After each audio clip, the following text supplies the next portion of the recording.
just because you don't act a certain way or you don't have certain experiences, then that means that you're not really black. So what does it mean to be black?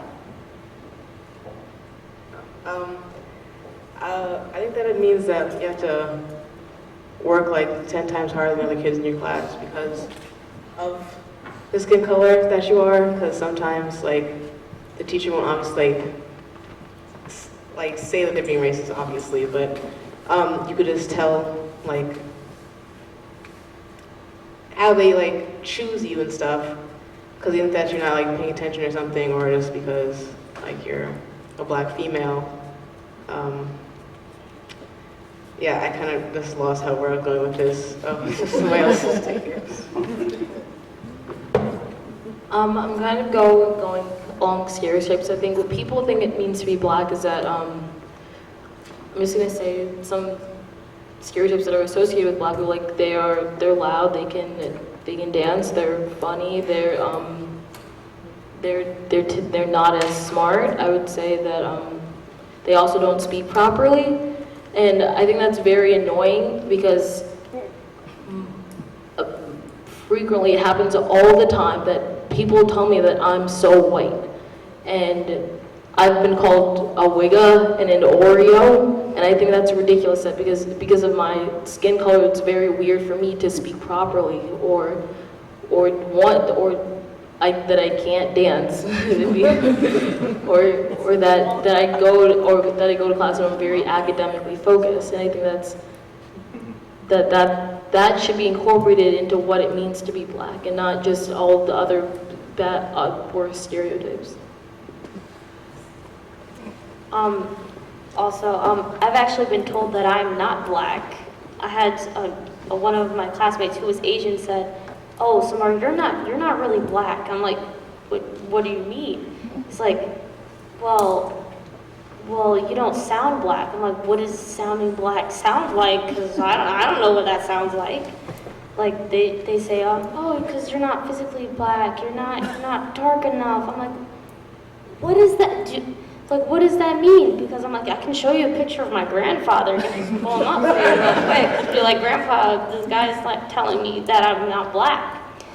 He says that, "Oh, when you open your mouth, you might sound black." I'm like, "What does that mean?" To me, I think I sound pretty darn smart, actually. And to be honest, I think black people are very smart. I think we speak our mind, which most people are afraid to do. And though it may not come across the best way all the time, we always say it. And I mean, we're smart. Like in science research, even though there's not a lot of us, we're there. Like we take all these classes, we take all these courses. Like being black doesn't mean that you're loud, that you dance, you like fried chicken and Kool-Aid. No, it just means that you're smart, you're opinionated, and you like to get what you want. Like you like to go after what you want. So I think that's what being black is.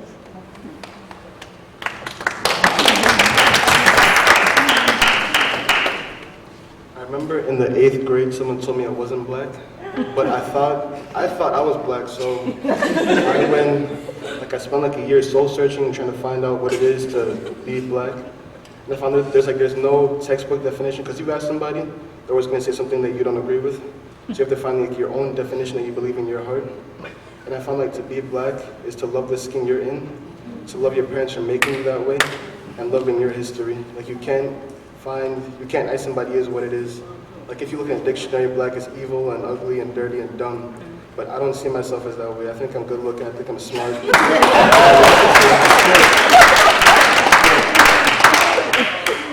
Wait, just one quick thing real quick.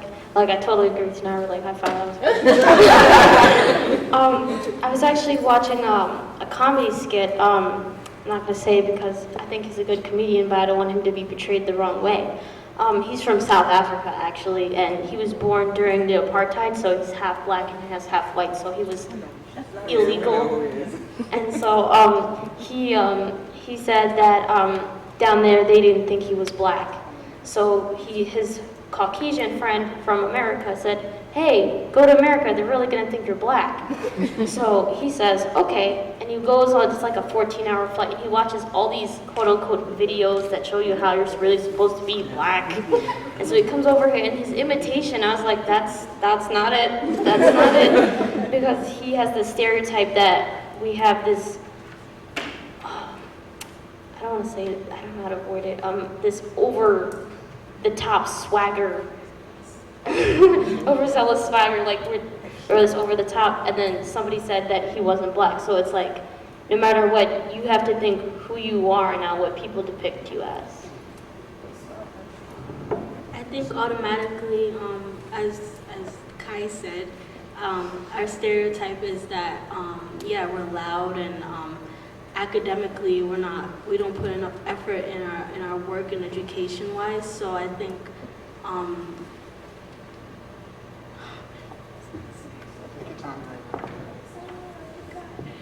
but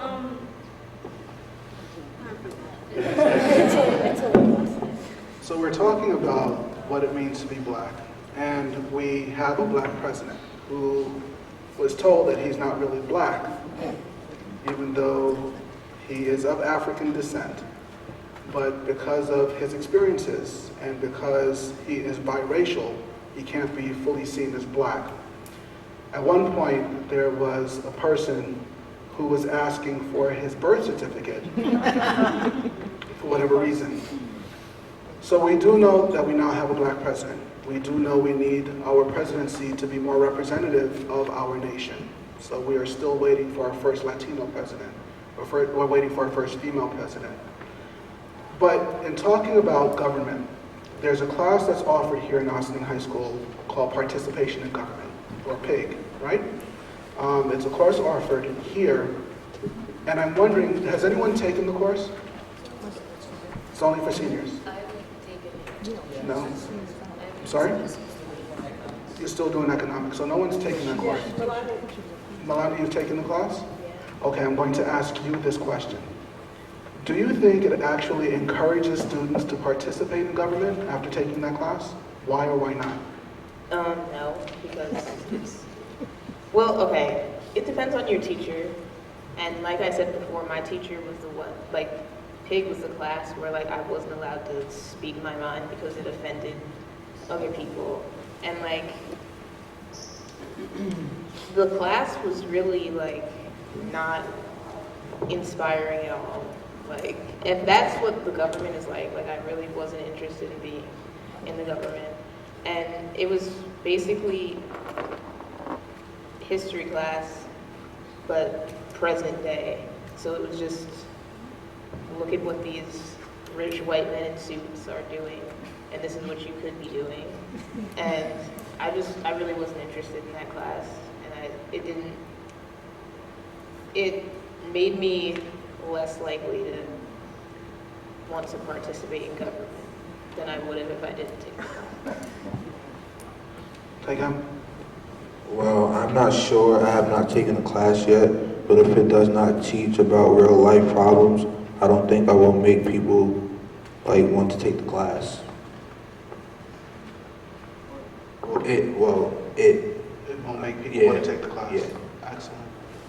I'm a parent. Can I speak? Yeah, get stuff with the mic. That's pretty good. I'm a parent, and my daughter had the class with Ninos, and it was fantastic to her, and she did everything that he asked. Every project, she stayed up late at night, so Ninos was a great teacher for her in respect to that class. Are there any other parents who have questions? Yep, here we go. Dr. Reynolds had brought up the fact that there was information in a textbook in Texas that was incorrect and that someone pointed it out. So this is a big topic. We have a holiday for it. I'm interested in knowing, what do you guys think about Christopher Columbus and him discovering America? I know that. I get into discussions every year about this topic, with students and teachers, but they grew up knowing that he discovered America, so there's no or I've yet to see any of them say, oh, maybe he didn't discover it, maybe they were there first. So it's like running into a brick wall.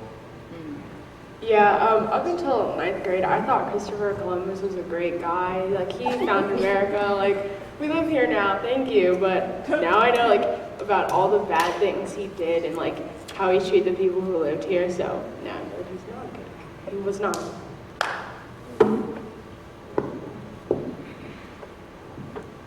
Oh, and last year in our social studies class, we actually had a court trial about Christopher Columbus. And like, I was on the opposing side saying that he was guilty of like genocide, of like killing all the people and stuff. And I think that was a good court trial because it was like showing like different aspects of whether people thought that he was innocent or if he was guilty. And the verdict was that he was guilty in my court trial. So, yeah. 7th grade, sorry. When I was in 2nd grade, I think these people came in and did this whole play or something in our school about it, and they showed off how Christopher Columbus was a bad guy or something like that. I can't really remember. And I haven't celebrated Christopher Columbus Day since. I mean, I'll stay off from school because I can't actually come. I would come if I could, but I don't celebrate it. I'll just act like it's a regular weekend day or some day that's not really that important.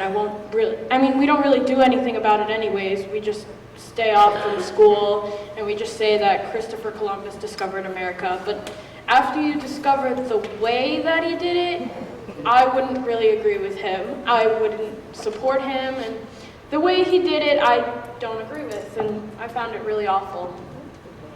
And I feel like now that people know how he did it, so Christopher Columbus Day is just like irrelevant. It's just good because we don't have school. Like, so yeah.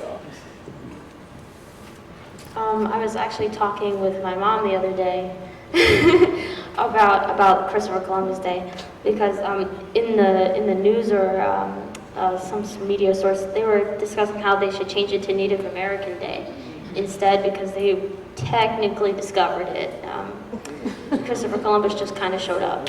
So I think that it'd be interesting if we did something along those lines to learn about Native American history towards Columbus Day because we don't really learn about it. We learn the basic things that they lived in teepees and they hunted and gathered. Like, I think that'd be interesting instead of Columbus Day, like learning about him. I think it'd be interesting to learn about Native Americans. Porter, earlier you gave us a euphemism about what's been done to history because we are Americans looking at it from the American perspective. Can you repeat what that was? Do you remember what you said?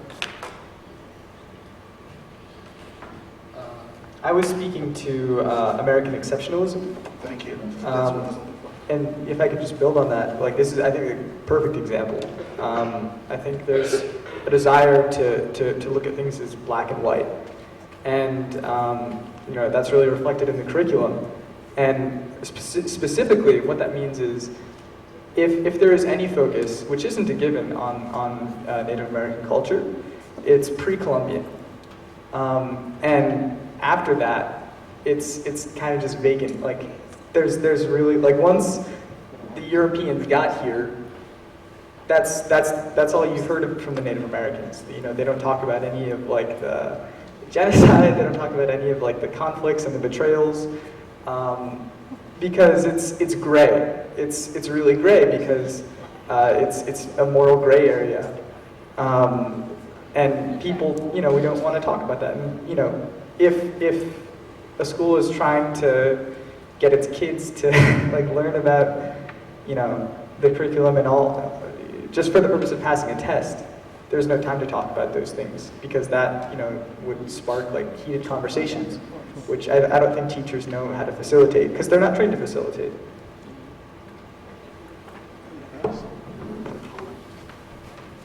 I just have a comment, another question. All the speakers, okay.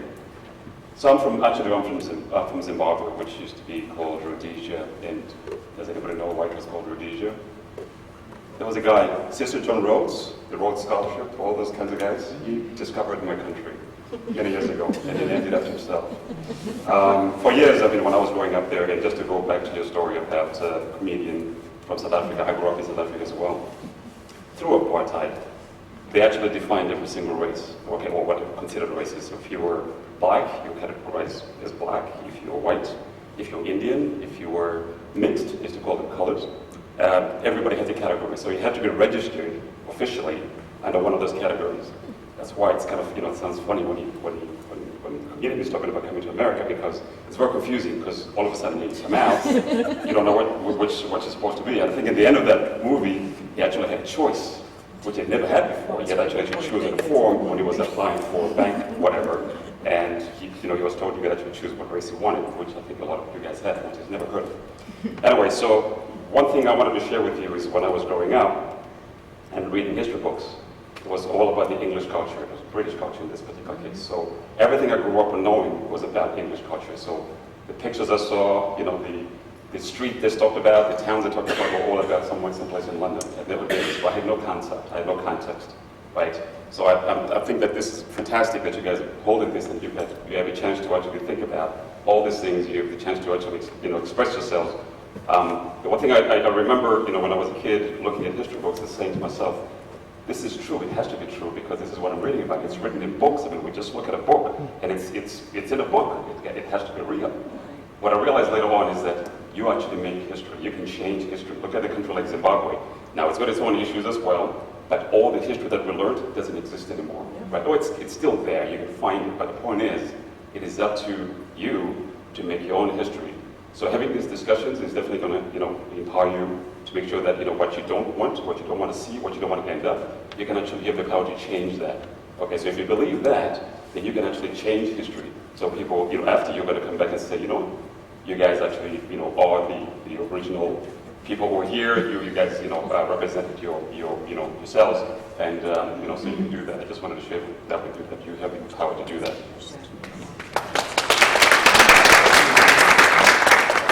Do we have any more questions? Thank you. Hi, good evening. I'm Nyla's mom. I don't know if you figured it out, but I came primarily to support him and to hear what you guys have to say. Sorry, I came to support him, of course, but he's important to me. And I wanted to hear what you guys have to say. But at the same time, listening to what he's saying, because he comes home and he tells it to me, or his dad. And now as a parent, you can't send him back to school to fight. He's a big guy, you don't want him fighting to begin with. He looks a certain way, people are going to assume certain things about him. Excuse me. So we have to keep reminding him, you have to behave a certain way. If the teacher says go to the left, as long as it's not dangerous to you physically, go to the left, let's discuss it. Every day we have to do this because he has thoughts, he has ideas, sometimes he's not allowed to express it. And it's very frustrating to him. So sitting here, I'm fidgeting because I'm remembering all of this. It's just coming back. So I'm glad that you had a chance to talk, Nairo. I'm glad you guys had a chance, all of you, and I'm learning. And even though I know some of what you said, I'm learning again. So I just wanted to say that. Thank you.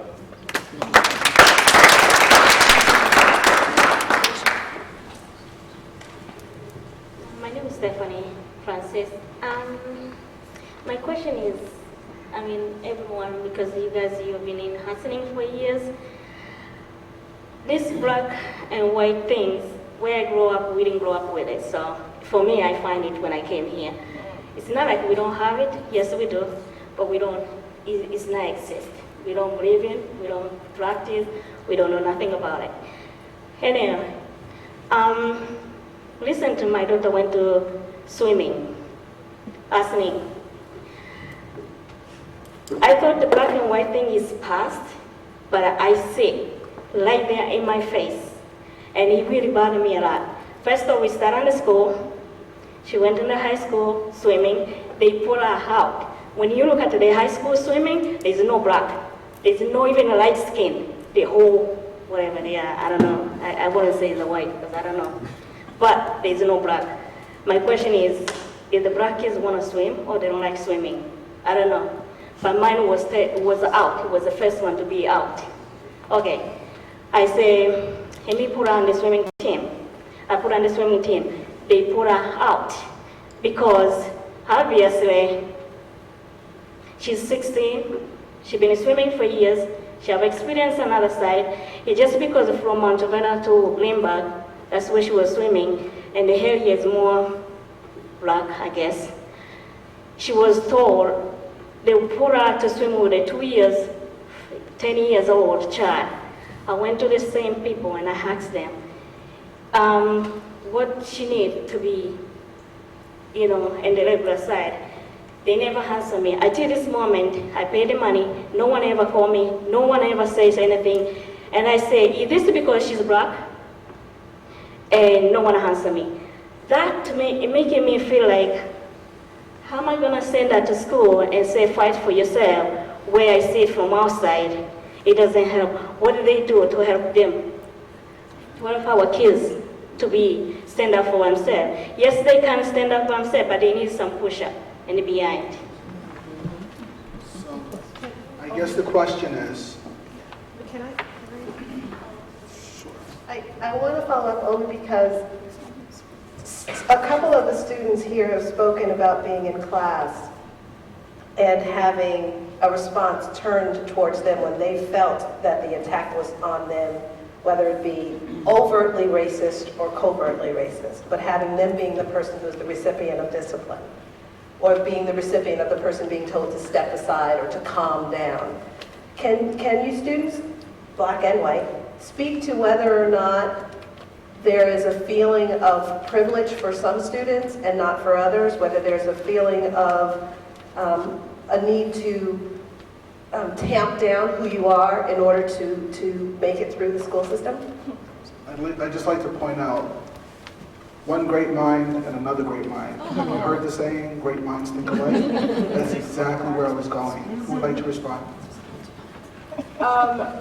Personally, I do not think that there is a separation. I think it really depends on your attitude and how you act in class. I have not seen, in my experience, a separation between race or between people and how they are treated in class.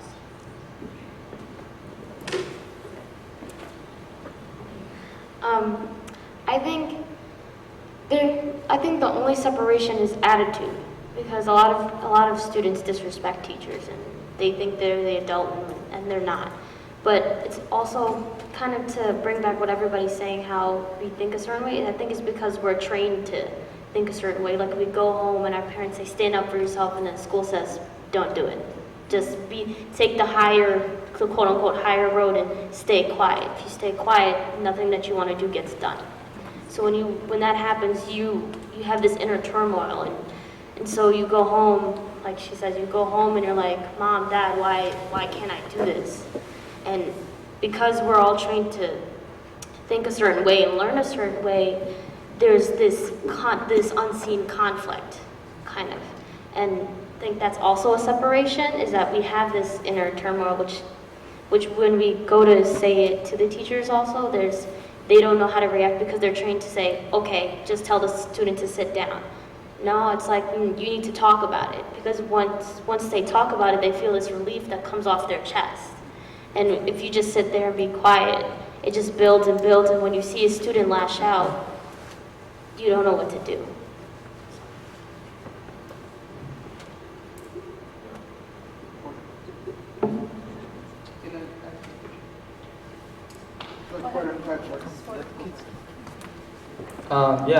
I'll just speak briefly to white privilege, just from my perspective. I think that this isn't something that I was really cognizant of until recently. But I think in terms of in the classroom, what white privilege means is you don't really have to consider any of these things when you're raising your hand. You don't have to worry about what you say is how what you say is going to be perceived, because I think it kind of goes down to the minority status. I think that as a white student, you don't really feel like an other in the same way that other students do. And I think Nara used that word earlier, and I think it's a really great way to phrase it. But yeah, I feel like in the classroom, just what privilege means to me is not having to think about the way, not having to worry about how what I say is going to be perceived in a negative way.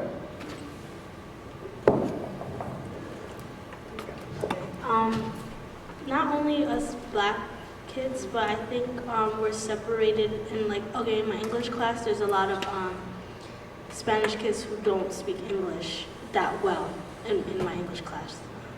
And they get treated a certain way because they can't speak English. So because even if we understand the topic that's going on in class, it's like they have to stop everything they're doing for us to teach them, to make sure they understand. Like, if anything, I think they get treated better than we do because, like, just, oh, well, he doesn't understand, so he has to, like, they have to, like, sugarcoat it for them, but it's just, like, we get treated, so not just, us black and white kids or other minorities in the class, but once it comes to the Hispanic group, and, oh, because they can't understand it, or, oh, because they're not from America, or because this, so they get treated some type of way, but because we just get treated differently. I don't know if I can finish. Actually, I'm going to go on with what you said. I've been in the dual language program since I was like in pre-K. So growing up with it, yes, many Hispanic kids who do not understand English will come into the school district from time after time and will come into our classes because there's only about like 2 dual language program-ish is in the school. There's only like 2 groups of teachers that will do that. And I am learning through the dual language program, and when we're in English class, the teacher will stop to explain to them, and it always happened. It always been like that, where the teacher would have to explain to them and maybe slow it down. And I guess I would feel as sometimes we would be a bit behind than the kids that only took English because we were a little always slower, and at times I would see how the kids in the English only classes would be a little bit more progressed while we would be a little more far behind in those classes. I mean, we were learning 2 languages, and